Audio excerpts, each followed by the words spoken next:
Okay, it should be going now. So Brandon, would you like to start? Um, sure. So one of the things that I talk about with my students in grad methods is how everything starts with the problem, right? The idea that you want to tackle. And I guess like as we've kind of heard you talk in the last couple of days about all of these different areas that you work in, right? These kind of two different fields and the different kind of studies that you were presenting. I was just kind of curious about like your process of like how do you identify a research question or like how do you like figure out what angle you want to tackle next? Well, I investigate things that interest me. And so I've been interested in segregation and I've been interested in immigration for pretty much my entire career. And I got into segregation when I was looking for a dissertation chapter. And I kind of come out of a background, with a lot of Chicago school, sociology, spatial stuff. And I realized that nobody had done a nationwide study of Latino segregation. So I did my PhD dissertation on that. And that's fairly straightforward, using index of dissimilarity, getting census tract data, computing it, looking at some of the determinants of segregation. It was a fairly basic analysis at that point, partly because of the machine constraints. You can't, I had to get more than 640K of memory, I had to get special permission from like the computer center. Students today just can't believe how primitive it was. And I did my dissertation on cards, and so there were a lot more constraints on what you could possibly do. And so my dissertation was fairly basic: processing tapes, putting together a data file for census tracts, computing indices of segregation for Blacks and Latinos. There were definitional problems because it was the 1970 census, and that's the first time they included a Hispanic identifier, and it was only a 5% item.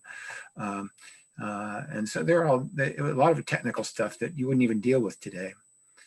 And then I continued that. When I got my first job at Penn, I wrote a grant proposal to study the patterns of segregation using the 1980 census.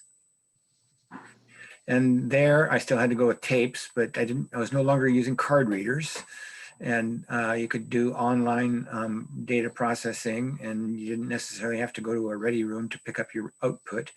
But still they were technical.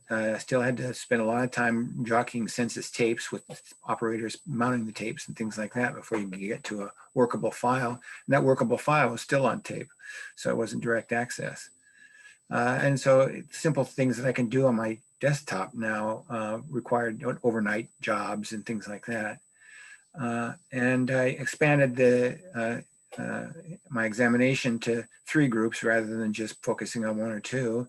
And I did a lot more detailed analysis of subgroups, and still it was a fairly basic quantitative analysis, but I got interested in lots of different topics that I could explore as census data. And looking at this Hispanic subgroups, looking at the racial composition of the Hispanic population. But still, that was all just basic stuff. When I was writing American Apartheid, I wanted to get beyond just the quantitative analysis.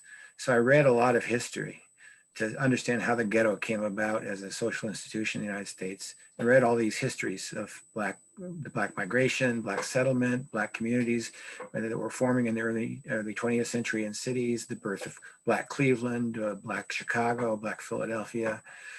And I started listening to rap music, hip hop, to see this is the music that's coming out of these black environments. And so I wanted to understand that. And I wove all this stuff together to tell more of a story in American Apartheid. And I've read a lot of legal cases as well to understand the legal basis and the policy basis for segregation. That's how I learned that it was built into federal policy. And I mean, basically, it was inevitable that when 1 or 2 Black people moved into a neighborhood, then it would become all Black, and then it would become redlined and be disinvested, and it would go downhill.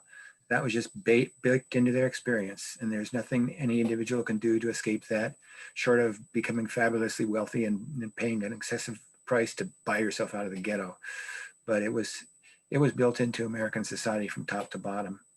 And so it really expanded my understanding of segregation, do all this background reading and weave that into the story. And I've kept that up over the years. Now, So it sounds like you're really bringing together a lot of different evidence to try and create your own story for readers. Is that? Well, I was trying to understand it myself. And if I don't, I can't tell the story unless I understand what it is. And so then once I understood what was going on, and I'm cynical, and it was kind of shocking even to me how open and overt it was.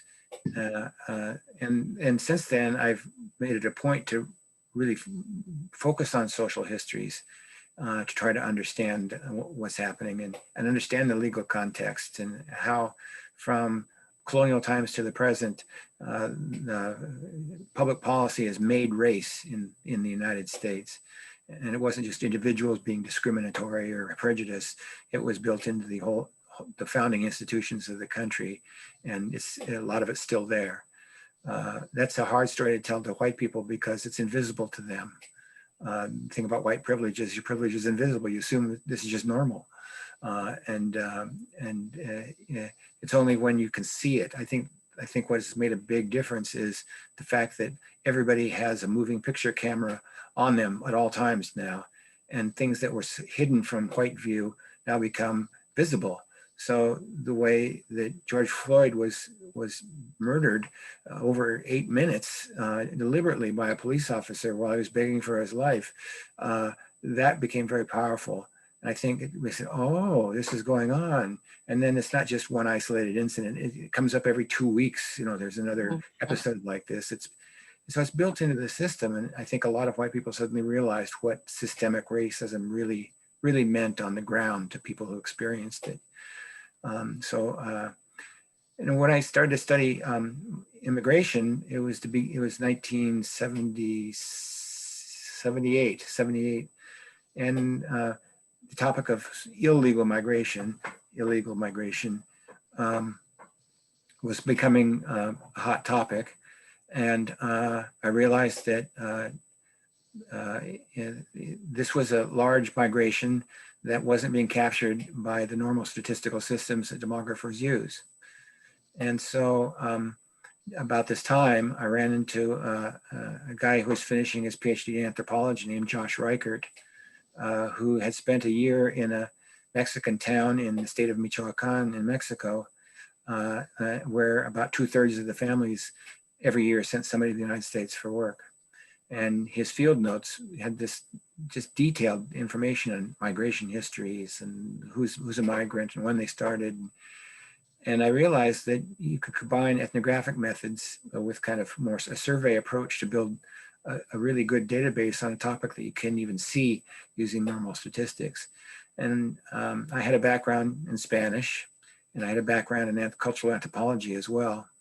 And so I was trained as a demographer and sociologist. So I started working with Josh Reichert and coded up his field notes into machine readable form and had him data entry and started writing some papers based on that.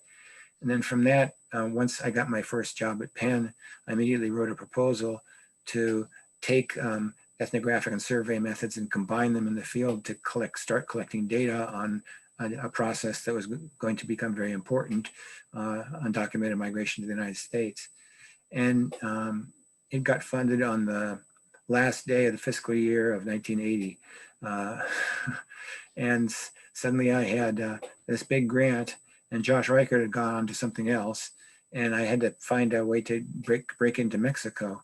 And so he called around and put me in touch with a guy named Guillermo de la Peña at the Colegio de Michoacán, which is a new college they just founded for graduate studies in anthropology and fields of social science. And I went down into Zamora, Michoacán in 1982 and just started collaborating with 3 other Mexican graduate students at the time. One of them was Jorge Durand, who became my partner for the entire history of the Mexican Migration Project.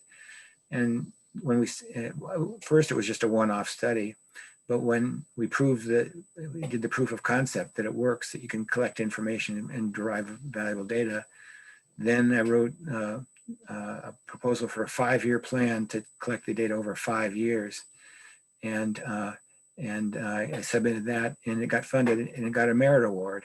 So that meant that I basically had 10 years of funding to really get this thing going. And throughout, we combined qualitative and quantitative analyses. So Jorge Durand is an anthropologist, and I'm a sociologist demographer, but with a background in anthropology. And so we feed off one another. So I learn things from the quantitative that Jorge didn't know about, and he checks them out in the field, and then he sees things that are coming up in the field, and I look for them in the quantitative data. And while I was doing this, just like with American apartheid, I buried myself in Mexican history, culture, and society, because I'm going to be working in Mexico. I want to understand Mexico. So I read lots of books, read Mexican history, watched Mexican movies, listened to Mexican records, just so I could get a feel, get a handle on what Mexico is all about and what Mexico means, and where these migrants are coming from. And so it's always been a multi-method project, the Mexican Migration Project. And it was also from the beginning explicitly to create a public use database, a public good that everybody could use. And so as soon as we got the first, the MMP, the Mexican Migration Project, really started fully in 1987. That's when the first 5-year grant took hold. And so as soon as we got the data, entered into and cleaned into a readable form, we put it up, we started distributing it for free. First, it was by little diskettes, floppy disks. And then it was those little harder floppy disks that weren't so floppy anymore. I remember that. Yeah. And then ultimately, of course, it went on digital on the internet. And it's been distributed from a project website for about 20 years now. But when I first worked in Mexico, it was before NAFTA. Mexico was still import substitution, industrialization. They were very closed and inward looking. And just to send things back and forth from Mexico to the United States was really a pain in the ass. You had to go through customs to get things, and there were no FedEx. There was nothing like that. And so, and there was certainly no email and direct contact.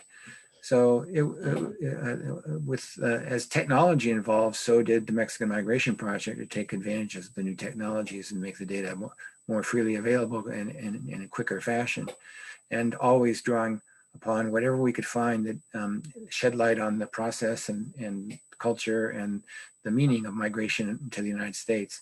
The most extreme example is the collection of migrant retablos that we put together. Retablos are votive paintings that migrants leave, that people leave at key pilgrimage sites, shrines in Mexico.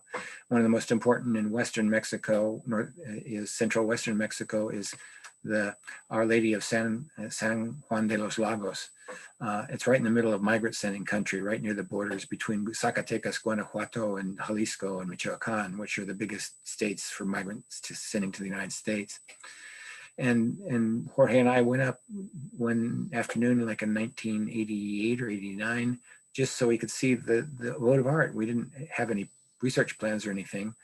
And so you go up to the chapels there and you see all these paintings and all these offerings and people coming up on their knees and thanking the Virgin for something that happened to them. Anything that could happen to a human being ends up on these walls. As we were looking, a couple of things caught our eye, and we started realizing there's retablos here, votive paintings from migrants and migrants' families about things having to do with migration to the United States. I thank the Virgin of San Juan for solving the problems with my papers in the United States, and he taped up his green card, photography of his green card. I thank the Virgin for saving me from a car accident in Los Angeles. I thank the Virgin for saving me my job when I backed up my baggage truck into the side of a 747 at Chicago O'Hare's Airport. Just all kinds of stuff. And so as we're driving back to Guadalajara from San Juan, we started thinking, well, this could be an interesting window on migration to the United States. So we kind of formed an agreement that we would look for migrant retablos wherever we could find them, and in curio shops, in antique shops, in folk art shops. And Jorge, who has a real artistic bent, had contacts in a part of Guadalajara called Tlaquepaque, which is a big kind of folk art area on the edge of town. It once was a separate municipio, but it's now been surrounded by Guadalajara.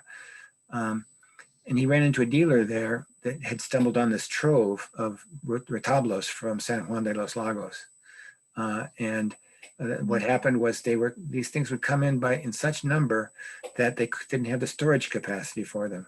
So the priests were just taking them and dumping them out in this field, and they were sitting in the rain getting rusty. And this guy knew that he could move these things in kind of the folk art world. So he brought his pickup truck and he loaded it up and with these retablos and went back, and then he came back again, loaded it up again, came back. And the third time he loaded it up, the priest was there and told him he was making a sin against God. And they were blocking him from access to the retablos. But he got truckloads and they were down in his shop, and Jorge got to go through them before they went on the market, pick out anything that had anything to do with migration. This formed the kind of the nucleus of what became our collection. And then for the next several years, we had a pledge that we would, when we ever found a migrant's retablo, we would buy it no matter what it cost. And so I went to different, everywhere I went, I was going to galleries to find these things.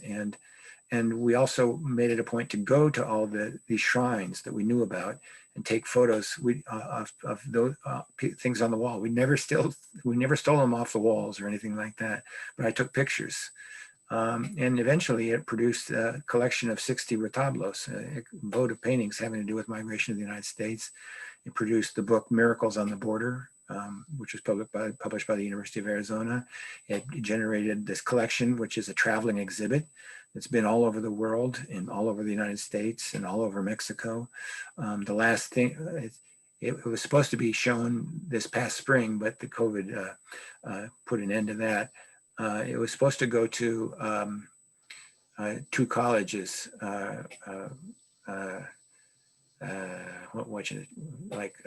one in Maine and one in New York. But that never happened. But the last place it was before that was Princeton Art Museum. And it was such a success, they were interested in it. So we actually donated the collection to the Princeton University Art Museum. And they're taking over showing it nationwide. The last place it showed before Princeton was the Reina Sofia Museum in Madrid. And it's a real good didactic tool because for many people, illegal migrants are just this abstract thing. They're illegal, they're breaking the law. What's wrong? What don't you understand about illegal? That sort of thing. But when you look at these pictures and you read their stories, they're pictures of the miracle that happened to them, a picture of the Virgin or the Holy Child intervening on their behalf, and a little text that explains what's going on. It becomes clear that they're just people trying to make a life for themselves and not trying to cause trouble, and they're overcoming all kinds of obstacles, and it's a real human drama. And when it showed at Princeton, I talked to the guards, and the guards said, well, in that room where your exhibit is, people come in and they don't come out because they stop and they read, there were probably about 40 on display, 40 migrant retablos. And it's the first time at Princeton had a bilingual museum guide. So they were translated into English and also in Spanish. And people from town, there's a sizable Latino community in Princeton, and all these school children of migrant background came in and looked at it. And people came from all over New Jersey and Pennsylvania to see it. So you never know where things will lead, but we're always looking for a new way to understand something we're looking at. So I introduced life history analysis into migration research, basic demographic methods into migration research, brought statistical methods down to Mexico, learned how to adapt questionnaires to computers, and And now we're passing the project on to a new generation. Jorge and I are retiring and trying to pass it on to David Lindstrom at Brown University and Silvia Gerguli, who's at the Colegio de Mexico. She's the president of the Colegio de Mexico. And yeah, we're hoping that they can get it funded to continue the work, because the migration is still going on. Undocumented migration from Mexico has ended, more or less, but migration from Central America is still continuing, and David's planning to expand data collection into, it's going to become the Mesoamerican Migration Project, not the Mexican Migration Project. Still legal migration is going on, and guest worker migration is at record levels. So there's lots to study, and it's still an important phenomenon on both sides of the border, and so much misinformation out there on it. So the retablos were pictures and stories, one way to reach a bigger group of people than you would get by an article in the American Sociological Review. And then I also, to publicize the data, I've always tried to make the data publicly available, and not simply the data sets, but also the results with op-ed pieces, magazine articles, TV and radio interviews, documentaries, cooperating with documentarians making movies. And my most successful outreach is on YouTube. I had a cameo appearance on Adam Ruins Everything, which is a show on True TV, where I pop out from behind a cactus on the border and explain why building a wall is a really stupid idea. And they read my article in American Journal of Sociology, or come across it somehow, and they called me up and they said, we want to do a show on the border wall. And they talked to me for about an hour on the phone, and I told them what I knew, and then they went up and wrote up a script, and then they flew me out to Hollywood for my cameo.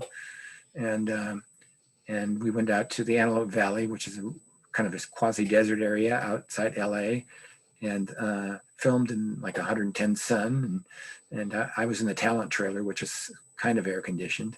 I was in the talent trailer with the main actors, not the extras, the main actors, and I came in and they said, "Oh, who are you?" And I said, "Well, I'm the Princeton professor." "Oh, have you ever played that before?" And I said, "No, I'm really a Princeton professor." And they said, "No," and they wanted my autograph. And they're both Spanish speaking. One of the women was Mexican, and they were pleasantly surprised when I spoke Spanish. Nice. So being bilingual has really, really helped. I mean, obviously, really, really helped you with your research. Yeah, three things I learned early on that proved to be really important and useful in my later life.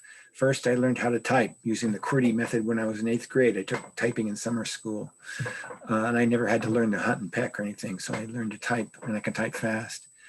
Second, I learned how to program computers when I was in college, and so that always gave me jobs when I was a graduate student, and and I knew how to use computers. I don't anymore. I'm totally outclassed by people now. And then the third thing was I learned Spanish. And all those things came to be really useful skills to have in the way my career unfolded. But I find now the methods are changing, the data are changing. It's time for me to step aside and let another generation take over. I've done some things with big data, but I grew up in the analog world. I'm not a digital native. And you know, my age, it doesn't make sense to put in the time to imperfectly learn the digital world the way I learned Mexico and the way I learned about segregation, because I don't have that much time left, and I just want to tie up loose ends at this point, and pass things on to other people. But the world of big data, the world of biosocial science and the integration of biomarkers into social science research. These are all things that I've been pushing for, somewhat in my own work and somewhat in things that I write more conceptually. But as director of Office of Population Research, I pushed the hiring in these directions. So we hired Dalton Conley, who was trained in sociology and taught at NYU. But he got interested in genomics and finished a second PhD in genomics, and he does biosocial interactions and epigenetic stuff now. And we've also broadened into epidemiology and with a hire working with people doing infectious disease research and demography, and big data and machine learning methods, and how machine learning is changing everything. I haven't done any machine learning, but my wife has. She can't do it, but she has graduate students who do it. And I'm beginning to appreciate what it can do. So I think the next generation has a whole new set, a whole new toolbox to use in social science that allow people to do experiments in real time online and to mass tremendous amounts of data and actually analyze it. And memory is now so cheap and plentiful. You don't have to ask permission for 640K of memory. I got like 9 gigs in my pocket, and it's just a completely different world. And digital natives are the ones to exploit it, and they're the ones you guys are training now. So we've got a couple of people that are really good at big data methods and text analysis and machine learning. Brandon Stewart at Princeton and Matt Salganic are the two big data guys in our program. And we just hired Felice Garip to do international migration. And we got Pat Sharkey, who came out of the Chicago project with Rob Sampson. So my two fields are going to be covered when I retire in a couple of years. The international migration is going to be handled by Felice Garib, who was a student that I helped train. And Pat Sharkey is going to cover urban and segregation and that sort of thing. And he was trained by Rob Sampson. And I was the one that recruited Rob Sampson from the University of Illinois to the University of Chicago. Small world.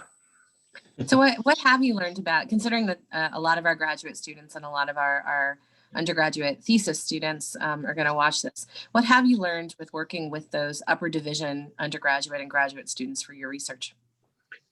Well, for a long time, that kept me on kind of the edge of progress in different methodologies. And they weren't developing so fast and so differently that I couldn't follow what was going on given my own grounding. I mean, I was advanced in my day, but I'm really old, antediluvian at this point. So, when I was a undergrad, I knew I didn't have a very strong head for math, but I knew it was important. So I took, before I went to graduate school, I took multivariate calculus, struggled through it, and I took linear algebra. And then I signed up for the graduate course in psychological statistics and took a whole sequence in that and learned how to do factor analysis and those sorts of things. So I had this was 1974, 75. And so I was really advanced at that point, and that lasted for a while. But about 10 years ago, I started to realize the field is moving too fast. I can't keep up. I'm getting more dependent on my graduate students to do things for me. The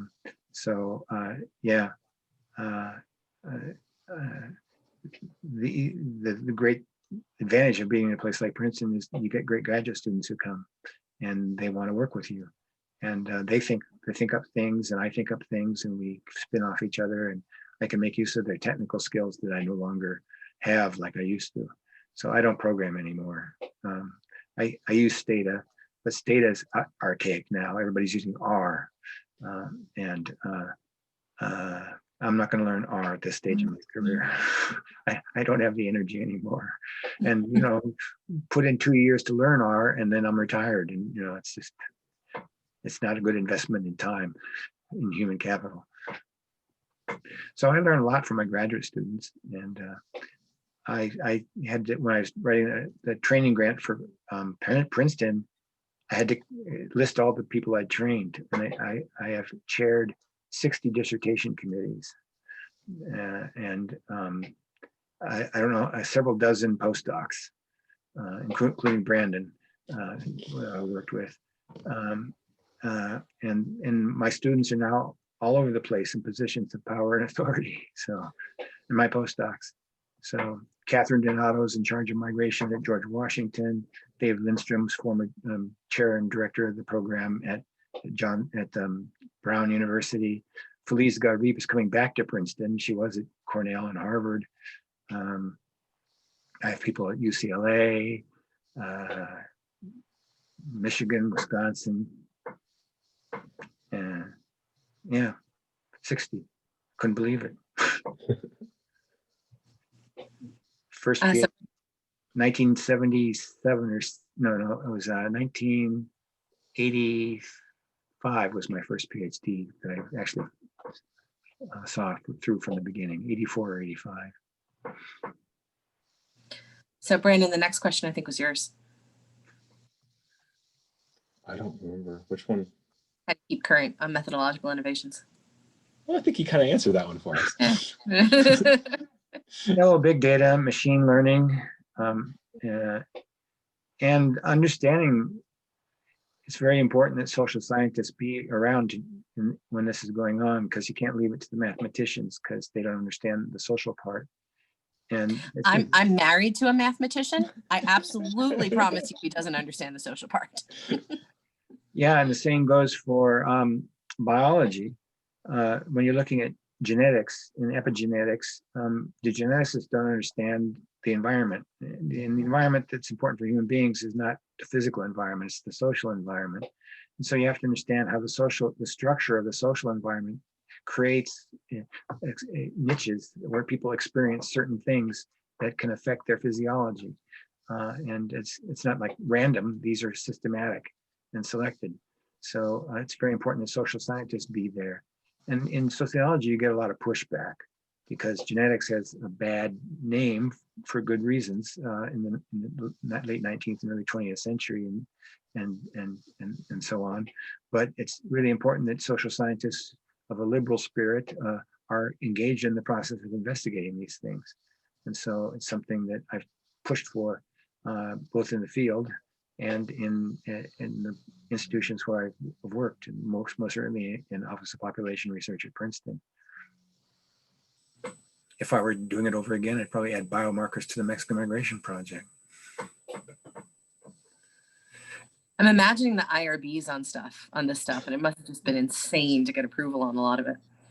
Well, the IRB has been a kind of a slow-moving train that's gotten ever more cumbersome. And the IRBs are getting more and more bureaucratic, and they're serving bureaucratic interests rather than scientific interests. So it used to be you go and say, I need to get this done. Can we figure out a way? And we sit down and figure out a way. Now I go in and say, I need to get this done. I said, oh, you can't do that. It's like totally different attitude. I've been collecting data on undocumented migrants since 1982, so almost 40 years. I don't know of anybody we've harmed because of it. And there's never been a data breach. And we've provided a lot of valuable information that at least some people pay attention to. When I testify before Congress, the guys from Texas just kind of turn blind eye. They just glaze over. They don't want to hear about data and information. They know what the truth is already. That's what Representative King from the Valley said to me when I testified before the House Judiciary Committee. It's basically, you come in here with all these fancy statistics, but we know what's really going on, And then Louis Gohmert, alleging that Al-Qaeda's in northern Mexico training people to act Hispanic. I mean, they'd be killed by the narcos. I mean, they wouldn't have a chance.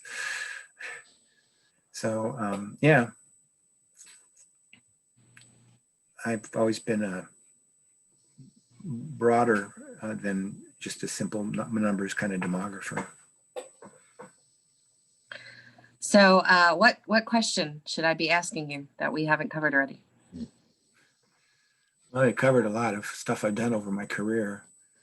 It has been a pretty cool career, let's be honest. It's been pretty good. I can't complain. I didn't sit out and plan this. When I wrote the grant, when I ran into the anthropologist back at Princeton, I didn't think, oh, I'll turn this into the Mexican Migration Project. I just saw a way of getting information, good information, reliable information about something that was hard to see in the usual statistical systems. And I went with it. And one thing just led to another. And next thing I know, I've been working in Mexico for 35 or 40 years. I'm a Mexico expert. And the Mexican Migration Project was this big thing that went on for 30 or 40 years, and now has like 6,000 users that are registered to it. Was the first data set I ever used. Yeah, and then, but I've created. I think it's very important to create public goods. So I've always done that. So the Mexican Migration Project was a public good. The Latin American Migration Project, which was modeled on the Mexican Migration Project, is a public good. Collected data from other countries in Latin America using the same kind of ethnographic survey approach, and always collaborating with local workers, not coming in from the outside and saying, I'm the smart demographer from Princeton. I'm going to tell you all how you're living here. You have to go in and work with people who actually know the country, and you have to know something about the country and the people themselves. And so partnering with local people and learning to see the world through their eyes is an important part of getting it done. So the Mexican migration projects, Mexican migration and Latin American migration projects are emblematic of that.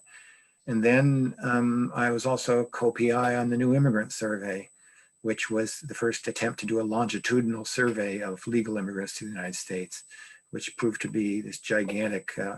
I was brought in as the fourth person out of a four-person team. So I was minding my own business, working the Mexican Migration Project, sitting in my office at the University of Chicago, and the phone rings, and it's Jim Smith and Willie Hasso saying, we're putting in a grant to do a longitudinal survey of immigrants, and you got to work with us. We want you on the committee. We want you as a co-investigator, because you know all about networks and you know how to do this and everything. So I said, okay, I'll come on, but I don't want to be in charge of things. And so I came on as the fourth investigator. And by the end of the thing, I was running the whole thing. Somehow it all ended up in my lap, and things. We did the pilot survey, and that went really well. And then by the time we did the basic survey, which was 2003, the anti-immigrant stuff had started to get bad, and people were afraid, and they weren't talking to us. And the Bush administration had come in, and they weren't sharing the address lists with us anymore. And so it got harder. And the pilot, we got 66% response. We got a 67% response rate. And we got about a 60% response rate on the first wave, but in the second wave of that, we only got like a 45 or 46%. People were just terrified by the time we were doing field work in 2007, 2008. The deportations were up, and it was really a hard thing to manage. And the economist said, "Oh, I don't. You take it over. I don't know how to do these things." And so to salvage it and get the data set out, basically I had to run it for the last 5 years, and it took a lot of effort to get that data set out, but we did it. And so the New Immigrant Survey and the follow-up is out there, and it's being publicly used, and it's been reasonably successful. But my experience with the MMP and with the New Immigrant Survey is the MMP is a much more cost-effective way of gathering data. You get longitudinal data, which is retrospective rather than prospective, but you can do event history analyses. For the New Immigrant Survey, that cost like $24, $25, $26 million to do. And you only got 2 waves, and the response rate was respectable on the first one, but low on the second. It's kind of defeating the purpose. And it would have been even harder to do a third wave because then the Office of Immigration Statistics was no longer in Justice Department, but in Homeland Security. So I think there's the retrospective migration histories are more cost effective and almost as good as the prospective ones, which are really expensive and really difficult to do because migrants are a mobile population by definition, and the undocumented migrants have always had to live in the shadows, and their terror has only gotten worse over time. We have hard time doing interviews of immigrants in the US these days. And Mhm. now, even in Mexico, things are hard because of the narco violence. And we've had to pull out of certain parts of Mexico, and it's getting ever harder to do field work in Mexico. So the world changes and you have to adapt. But I think that the retrospective migration histories are more adaptable and flexible, cheaper, and they're quite reliable when done correctly. And you only sacrifice a little bit of what you get from prospective analyses, and you gain a lot more, in my view. So, and then the final database that I produced for the public sphere is the National Longitudinal Survey of Freshmen with Camille Charles, which also has a bunch of public users. It's always been a public use database, and it's produced, all these projects have produced lots of papers and dissertations and books and chapters. So way beyond what I could do. And of course, all my 60 students have used all these things, and my dozens of postdocs. So it's a force multiplier when you have lots of students and you create lots of data sets. I was always surprised some of my colleagues seem to think that it would be better for their career if they just sit on this pile of data that they've collected and produce a paper or two every now and then. But it's been much better. Jorge and I discovered it's much better for our careers if we make the data public, because everybody cites you all the time. And people are very appreciative. And it spreads the word about what you're doing much more widely. So I try to tell students when you become a professor and you collect data, make it public, because it's a contribution to the field and it'll actually help you rather than hinder you. Okay, well then I'm gonna stop the recording unless anybody wants to jump in with anything else. No, I think we've covered all sorts of goodies. Thank you, Dr. all kinds of